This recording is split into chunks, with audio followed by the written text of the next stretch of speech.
ప్రియమైన సహోదరులందరికీ కూడా నా వందనాలండి. ఇది నాన్న ఒక మంచి పాఠాన్ని లేకపోతే ఒక మంచి జీవిత సత్యాన్ని మనం బైబిల్ నుంచి నేర్చుకుందాం.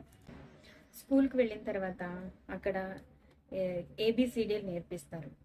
ఎప్పుడు నేర్చుకున్నాం? మనం స్కూల్లో జాయిన్ అయినప్పుడు నేర్చుకున్నాం. ఇప్పటి వరకు మర్చిపోయామా? ఏను చూస్తే ఏ అని చెప్తాం కదా. మరి అలాగే మనము 1 to 3 నేర్చుకున్నాం. లేకపోతే చదువురాని వాళ్ళు చూడండి, లెక్కల్లో ఎంత జాగ్రత్తగా ఉంటారో. బైబిల్ చదవడానికి చదువుతో పని లేదండి. జ్ఞానానికి మూలము మన దేవుడు. ఎవరికైనా దేవుణ్ణి పరిచయం చేయడానికి కావలసిన జ్ఞానాన్ని ఆ దేవుడే మనకిస్తాడు. మనం అడగాలి అంతే. మనము ఒక హ్యూమన్గా, ఒక మనిషిలా ఈ లోకంలో బ్రతుకుతున్నప్పుడు చాలా కష్టాలు మనకుంటాయి కదా. ఈ కష్టాల నుంచి ఎవ్వరు కూడా ఎస్కేప్ అవడం అనేది ఉండదు. హిందూ, క్రిస్టియన్, ముస్లిం ఏ తేడా లేదు. మనిషి జన్మ ఎత్తిన ప్రతి ఒక్కరికి, అంటే మనిషిగా పుట్టిన ప్రతి ఒక్కరికి కూడా కష్టాలు అనేవి ఉంటాయి. ఆ కష్టాలని తప్పించుకోవడం ఎవరి వల్ల కాదు.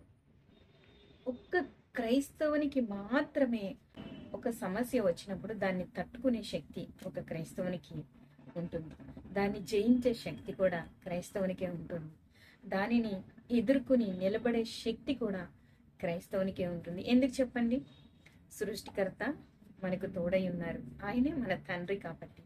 సో మనకి కష్టాలు వచ్చినాయి అనేసి మనం కృంగిపోవద్దు. ఎప్పుడు చూసినా నేను కష్టాలు ఇవి అవి అని చెప్తానని ఏమనుకోవద్దండి. ఎందుకంటే మనము ఆ కష్టాల గుండా కష్టకాలంలో నడుస్తూ ఉన్నాము. మనము చూసే దాన్ని బట్టి, మనం ఆలోచించే దాన్ని బట్టే మన యొక్క పర్సనాలిటీ, ఇన్నర్ పర్సనాలిటీ అనేది డెవలప్ అవుతూ ఉంటుంది. ఎప్పుడు కూడా పీస్ఫుల్గా ఉండే, దైవ సంబంధంగా ఉండే పాటలు, లేకపోతే దాంట్లో కొంచెం మ్యూజిక్ యాడ్ అయి ఉన్నా కానీ వాటిని వినడం ద్వారా, బైబిల్ చదవడం ద్వారా, వాక్యాన్ని నేర్చుకోవడం ద్వారా మనిషి చెడుతనం నుంచి తొలగిపోతాడు. అందుకే దేవుడు ఒక ఆజ్ఞ, కీర్తనల గ్రంథము 1వ అధ్యాయం 1వ వచనం, దుష్టుల ఆలోచించుకున్నాడు పాపుల మార్గం నిలువక, అపహాస్యకులు కూర్చున్న చోటున కూర్చుండక. ఎక్కడ ఆనందించాలండి? యెహోవా ధర్మశాస్త్రమునందు ఆనందించుచు దివారాత్రము దానిని ధ్యానించువాడు ధన్యుడు. ఎవరు ధన్యులు అవుతారు? ఈ సొసైటీ ఇంత చెడిపోవడానికి గల కారణం ఏంటంటే మనము వాక్యాన్ని చదవడం, వాక్యాన్ని ధ్యానించడం, వాక్యంలో ఉన్న ఆ దేవుని ప్రేమలో ఉన్న ఆ మాధుర్యాన్ని ఆస్వాదించటం, అనుభవించటం మనం మానేసాం. ఎప్పుడు దీవెనలు, ఆశీర్వాదాలు, స్వస్థతలు వీటి వెంట పరిగెట్టకండి. వీటి వెంట పరిగెడితే మనకి వచ్చేది ఏమీ ఉండదు. అయితే ఒక మంచి వ్యక్తిత్వం కలిగిన దేవుని సేవకుని గురించి మనము ఈరోజు తెలుసుకుందాము. ఆయన ఎవరంటే మత్తయి సువార్త 3వ అధ్యాయంలో మనకు కనిపిస్తారు. యోహాన్ గారు ఒక మంచి మాటని మనతో చెప్పడం జరిగింది. ఏంటండి అది? మారు మనసు పొందండి. దేవుని రాజ్యంలో ప్రవేశించటానికి, దేవుణ్ణి తెలుసుకోవడానికి మొట్టమొదటి మెట్టు మారు మనస్సుని మార్చుకోవాలి. చాలా మంది క్రైస్తవ్యంలో ఉన్నారు, చాలా మంది క్రైస్తవ బిడ్డలుగా కొనసాగుతున్నారు, చాలా అద్భుతంగా ప్రేయర్ చేస్తారు, చాలా అద్భుతంగా పాటలు పాడతారు, కానీ వారికి మారు మనసు లేదు. వారు ఎదుటి వారిని క్షమించలేరు, ఎదుటి వారిని ప్రేమించలేరు. కుటుంబంలో సమాధానాన్ని ఎలా అభివృద్ధి చేసుకోవాలి, మనుషుల మధ్య రిలేషన్ అనేది సమాధానముతోనూ ప్రేమతోనూ ఎలా అభివృద్ధి చేసుకోవాలి అనేది కూడా వారికి తెలీదు. ఇలాగే ఉన్నాయి ఈ రోజుల్లో క్రైస్తవ్యంలో ఏమనివ్వండి, బయట ఎక్కడవని కుటుంబం ఇలాగే దిగజారిపోతుంది రోజు రోజుకి. ఎందుకని? మనస్సులో మార్పు లేదు, మనస్సులో తగ్గింపు లేదు, మనసులో ఉన్న అహాన్ని విడిచిపెట్టే స్వభావము లేదు. చూడండి, యోహాన్ గారు ఒక మంచి మాటను మనకి చెప్పడం జరిగింది. చూడండి, 7వ వచనం, 3వ అధ్యాయం 7వ వచనం లాస్ట్లో ఒక మాట ఉంటుందండి. మారు మనసుకు తగిన ఫలము ఫలించుడి. నేను అబ్రహాము సంతానం అని మీరు అనుకొనవద్దు. అంటే అక్కడున్న ఇజ్రాయేలీల ఆ యొక్క జన సమూహంతో ఆయన చెప్తున్నారన్న. అబ్రహాము మా తండ్రి అనుకోవద్దు. అబ్రహాముకి పిల్లలు కావాలి అంటే దేవుడు ఎలా అయినా ఇవ్వగలడు. కానీ మీరేం చేయాలి? మారు మనసు పొందండి. దేవుని దగ్గరికి రావాలి అంటే మొట్టమొదటిగా చేయాల్సిన పని ఏంటండి? ఒక వ్యక్తి యొక్క జీవితంలో మనస్సు మారాలి. మనస్సు మారిన వారి యొద్దకు ఎవరు వస్తారు? దేవుడు వస్తారు. దేవుడు అతని యొద్ద నివాసం చేయడానికి ఇష్టపడతారు. ఎందుకని? మనసు మారినప్పుడు పాత స్వభావం ఏదైతే ఉందో అది కడిగేసుకోవడానికి మనిషి ఇష్టపడతారు. ఒక వచనం మనం చదువుకుందాం. 11వ వచనాన్ని చూడండి. మారు మనసు నిమిత్తము నేను మీకు నీళ్లలో బాప్తీసం ఇచ్చుచున్నాను గాని నా వెనుక వచ్చువాడు, చూడండి, నా వెనుక వచ్చువాడు నాకంటే శక్తివంతుడు, ఆయన చెప్పులు మోయిటికైనను నేను పాత్రుడను కాను. ఆయన పరిశుద్ధాత్మలో అగ్నిలోను మీకు బాప్తీసం ఇచ్చును, ఆయన ఆయన చేతిలో ఉన్నది. అంటే దీని అర్థం ఏంటంటే, ఒక సేవకుడు, దేవుని పని చేసే ఒక వ్యక్తి దేవుని యొక్క చిత్తాన్ని నెరవేర్చాలి, దేవుని యొక్క పిలుపును అందుకుని, లేకపోతే దేవుని యొక్క పిలుపును గ్రహించిన ఒక వ్యక్తి జీవితంలో మొట్టమొదటిగా మారాల్సింది మనస్సు మారి నూతనముగా తన హృదయాన్ని మార్చుకున్న ఒక వ్యక్తి నోట్లో నుంచి ఎలాంటి మాటలు వస్తాయండి? దీనత్వము కలిగిన మాటలు, దేవుని గణపరిచే మాటలు, తగ్గించుకునే మాటలు. అయితే ఈయన చూడండి ఎంత తగ్గించుకుంటున్నారు. మీ హృదయం ఎంత తగ్గించుకుంటూ, ఎంత ఒదిగిపోతూ, దేవునిలో క్రీస్తులో ఎంత దగ్గరగా ఆయన యొక్క స్వభావ స్వరూపాలలోకి మీరు మారుతున్నారు అనేది మాత్రమే ఆయన చూస్తారు. అటువంటి సీనియారిటీని కలిగి ఉండండి ప్రతి విశ్వాసి కూడా. యోహాను గారు, ఆయన పిలుపు ఆయనకి తెలుసు, ఆయన ఏం పని చేయడానికి ఈ లోకానికి వచ్చారనేది ఆయనకి బాగా తెలుసు. తనను తాను తగ్గించుకొని నా వెనుక వచ్చువాడు నాకంటే శక్తివంతుడు, ఆయన చెప్పులు మోయిటకైనను నేను పనికిరాను, నేను సరిపోను. ఇలాంటి గొప్ప లక్షణం ఏ క్రైస్తవుల్లో చూస్తాం మనం? ఇంకా అద్భుతమైన ఒక మాటని మనము చూద్దాం. ఈ 3వ అధ్యాయంలోనే 13వ వచనం నుంచి నేను ఫాస్ట్గా కొన్ని వచనాలు చదివేస్తాను, మీరు చూడండి. ఆ సమయమున యోహాను చేత బాప్తీసం పొందుటకు యేసు గలిలయ నుండి యోర్దాను దగ్గరనున్న అతని యొద్దకు వచ్చెను. అందుకు యోహాను, నేను నీ చేత బాప్తీసం పొందవలసిన వాడనే ఉండగా నీవు నా యొద్దకు వచ్చుచున్నావా అని ఆయనను నివారింపజూచెను. గాని యేసు, ఇప్పటికి కాని నీతి యావత్తు ఇలాగు నెరవేర్చుట మనకు తగియున్నదని అతనికి ఉత్తరమిచ్చెను గనుక అతడు అలాగూ కానిచ్చెను. ఒక అద్భుతమైన విషయాన్ని ఇక్కడ మీరు గమనించారా?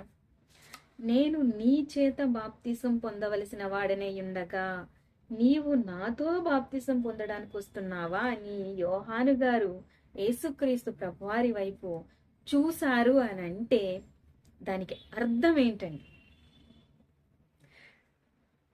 సర్వ సృష్టికర్త అయిన దేవుని ప్రియ కుమారుడైన క్రీస్తు ప్రభువారి యొక్క ఉన్నత స్థానము పరలోకంలో ఈయనకి తెలియదంటారా? చూడండి, దేవుని యొక్క చిత్తం ఎందుకండి? దేవుని పని చేయాలి అనుకున్నప్పుడు తగ్గించుకోవాలి, దేవునికి ప్రియముగా మారాలి అనుకున్నప్పుడు తగ్గించుకోవాలి, దేవునికి ఇష్టంగా బ్రతకాలి అనుకున్నప్పుడు తగ్గించుకోవాలి.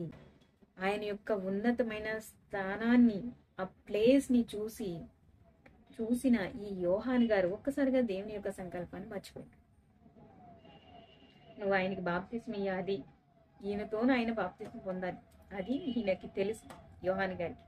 కానీ ఒకసారిగా దేవుని చిత్తాన్ని మర్చిపోయి ఆయన్ని చూసి, కానీ యేసు ప్రభువారు నీతి యావత్తు ఇలాగు నెరవేర్చుట మనకు తగి ఉన్నది. ఎందుకు తగి ఉన్నది? దేవుడు మనకు ఇలాగే ఏర్పాటు చేశారు.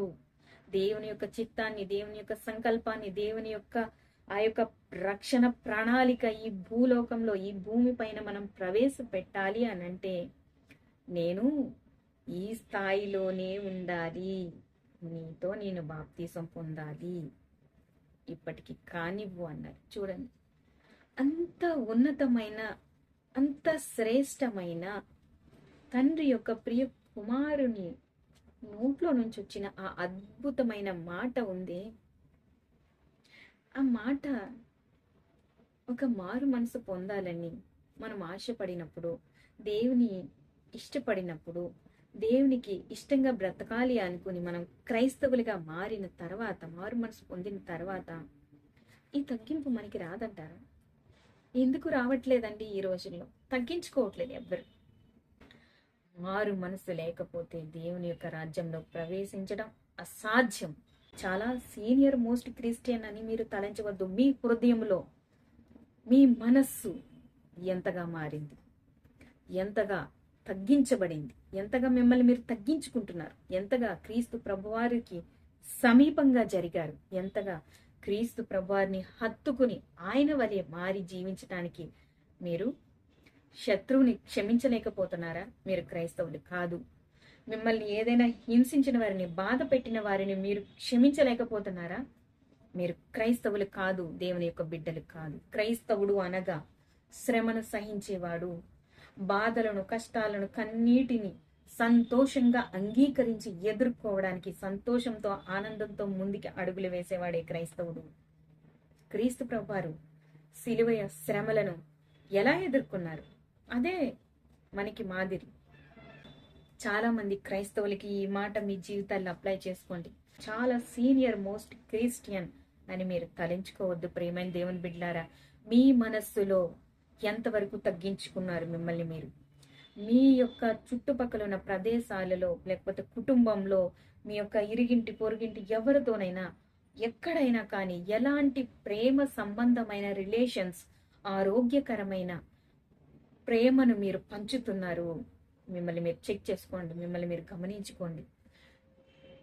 ఇది క్రైస్తవ జీవితం యొక్క ముఖ్య లక్ష్యం. అంతేకాని నేను చాలా రోజుల నుంచి క్రైస్తవుణ్ణి, నేను చాలా రోజుల నుంచి క్రైస్తవరాల్ని అని ఎప్పుడు తలంచుకోవద్దు. తగ్గించుకోవాలి, తగ్గించుకోవాలి. తగ్గింపు ఉన్నవాడు దేవునికి ఇష్టడై తన యొక్క మార్గంలో నడుచుటకు, తన ఆజ్ఞను నెరవేర్చుటకు సంతోషముగా ప్రతి ఒక్క సమస్యను ఎదుర్కోవడానికి ముందుకు నడుస్తాడు ధైర్యంతో. ఎందుకంటే అతని వెనుక, ఆమె వెనుక, మన వెనుక సర్వశక్తివంతుడైన దేవుడు నిలిచి ఉన్నారు. మనలో మన ప్రభువు నివాసం చేస్తారు. కనుక ఈ విషయాన్ని మనం గుర్తుపెట్టుకోవాలి, తగ్గించుకోవాలి. దేవుని యొక్క కుమారుడు దేవునికి అంత ఇష్టుడు ఎందుకయ్యారంటే ఆయన ఏమన్నారు? 15వ వచనం మనం చూసినట్లయితే, యేసు ఇప్పటికీ కానిమ్ము నీతి యావత్తు ఇలాగు నెరవేర్చుట మనకు తగియున్నదని అతనికి ఉత్తరమిచ్చెను. గనుక అతడు అలాగూ కానిచ్చెను. ప్రియమైన దేవుని బిడ్డలారా, నీతి యావత్తు ఎవరి నీతి? దేవుని నీతిని నెరవేర్చడం కొరకు, దేవుని యొక్క సంకల్పాన్ని నెరవేర్చడం కొరకు ఏం చేయాలండి? ఏం చేయాలండి? తగ్గించుకోవాలి. చూడండి, మరి దేవుని యొక్క ప్రియ కుమారుడు నీతి యావత్తు ఇలాగు నెరవేర్చుట మనకు తగియున్నది. దేవుని యొక్క సంకల్పాన్ని మర్చిపోవద్దు. దేవుని నీతిని ఈ లోకానికి మనము పరిచయం చేయాలి అని అంటే ఈ సమయంలో నీ పని నువ్వు, నా పని నేను చేయాలి. ప్రియమైన దేవుని బిడ్డ, నీవు కూడా క్రీస్తు ప్రభువారిని పోలి నడుచుకోవాలి కదా. నీ విశ్వాస స్థాయి ఏంటి? నీ యొక్క విశ్వాస స్థాయిలో నీ యొక్క జీవిత విధానం ఏంటి? దేవుని కొరకు, ఆయన పని చేయడం కొరకు, ఆయన గురించి ఆలోచించడం కొరకు, ఆయన గురించి బ్రతకడం కొరకు, ఆయన చిత్తాన్ని నెరవేర్చడం కొరకు. ఆయన యొక్క పిలుపు ఇంకా తెలుసుకున్నావా? గనుక ఇప్పటికైనా మన సమయం మనకి తెలియదు, మన యొక్క పిలుపునైనా మనం తెలుసుకోవాలి. దేవుడు మన నుంచి కోరుకుంటున్న ఆయన యొక్క చిత్తాన్ని మనం తెలుసుకోవాలి. మన నుంచి కోరుకుంటున్న ఆ యొక్క ఫలితం, ఆయన సంకల్పం నెరవేర్చడం కొరకు ఆయన మన పట్ల సంకల్పించిన ఆ సంకల్పం యొక్క ఫలితాన్ని దేవునికి మనం అప్పగించాల్సిన బాధ్యత ఖచ్చితంగా మన మీద ఉంటుంది. ప్రియమైన దేవుని బిడ్డలారా, ఏంటి ఆ సంకల్పం? ఇంకా తెలియట్లేదా? వాక్యాన్ని చదువు, నీకు అర్థమవుతుంది.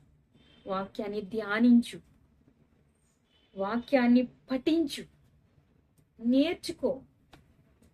జ్ఞానానికి మూలమైన దేవుణ్ణి అడుగు, ఆ జ్ఞానం నీకు అనుగ్రహించబడుతుంది. నువ్వెవరైనా సరే నీ కుటుంబాన్ని నువ్వు సరిచేసుకో, నీ కుటుంబానికి దేవుని వాక్యాన్ని పరిచయం చేయి, విశ్వాసంలో అటు ఇటు ఉన్నవారిని బలపరుచుకో, నీ కుటుంబ సమేతంగా పరలోక రాజ్యంలో స్వాస్యాన్ని సంపాదించుకో. అంతకన్నా ఇంకేం కావాలి? నీ కుటుంబం, ప్రతి ఒక్కరూ ఎవరి కుటుంబాన్ని వారు రక్షించుకుంటే అద్భుతం. మన కుటుంబాన్ని దేవుని కొరకు మనం గెలిస్తే మహా అద్భుతం.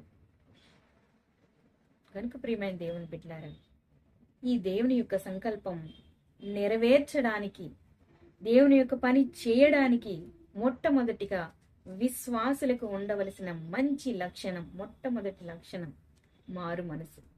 తర్వాత అద్భుతమైన లక్షణం తగ్గించుకోవడం, తగ్గింపు కలిగి జీవించటం. ఎంతగా తగ్గించుకుంటే అంతగా దేవుని పని ముందుకి కొనసాగుతుంది, అంతగా ముందుకి దేవుని పనిలో దూసుకుని ముందుకు వెళ్ళే అవకాశం మనకి దొరుకుతుంది. ఆ యొక్క మార్గాన్ని దేవుడు మనకి సరళం చేస్తాడు. క్రీస్తు ప్రభు వారిని పోలి జీవించాలి, క్రీస్తును పోలి జీవించాలి.